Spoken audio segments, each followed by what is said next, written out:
We are raising a cup of tea to the holidays. This morning, the president of the Tea and Herbal Association of Canada, Shabnam Weber, has some entertaining twists on her favorite drink, my favorite drink as well. Good morning, Annette. It's so nice to see you. How are you? I'm doing very well. I have a warm cup of tea or mug of tea warming my hands right now. I expect nothing less from you. So I am going to show you two really easy recipes on how to integrate tea into your entertaining this holiday season. Number one, I've got everybody's favorite mulled wine. Super simple. You're going to take your favorite red wine, preferably a nice dry one. You're going to put it into a saucepan. Now, you can get a holiday spiced flavored tea in so many stores and shops right now, but it's super easy to make yourself at home. So wine with some tea bags or loose leaf, whatever your preference is. This is a black tea that I'm using. And then some simple mulling spices. So I've got cinnamon, I've got cloves, and I've got juniper berries here. That all gets put into my pot with some freshly squeezed orange juice. And this gorgeous concoction simply goes onto the stove. Now you're going to let that simmer. You don't want it to cook for too long because you don't want to cook off the alcohol. That's the whole point of a good mulled wine. Mm-hmm. Done.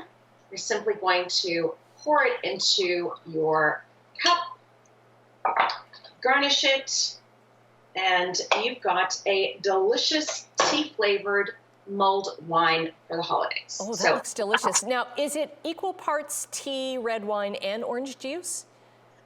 So I tend to put about a cup of red wine to about a quarter cup of orange juice, and then 1 or 2 tea bags, depending on how strong you like it. So you don't need a lot.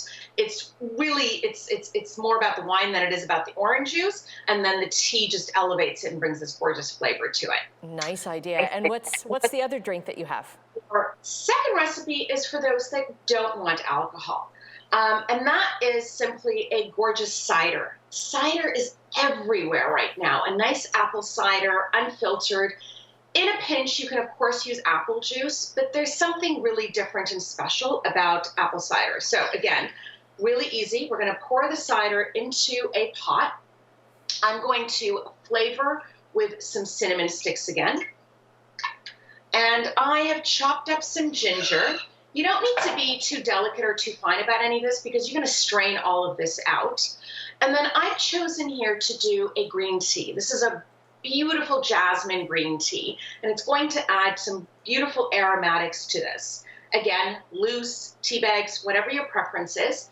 And you're going to pop that on the stove, and result is a beautiful flavored hot apple cider that you can take out on your walk.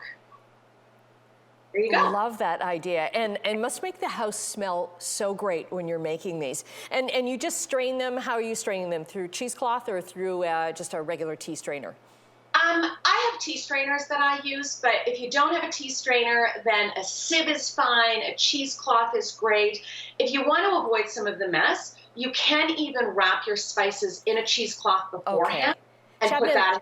We've run out of time, but we'll get these recipes up on our website, chch.com. The merriest of Christmases to you. Cheers. Merry Christmas to you. Cheers.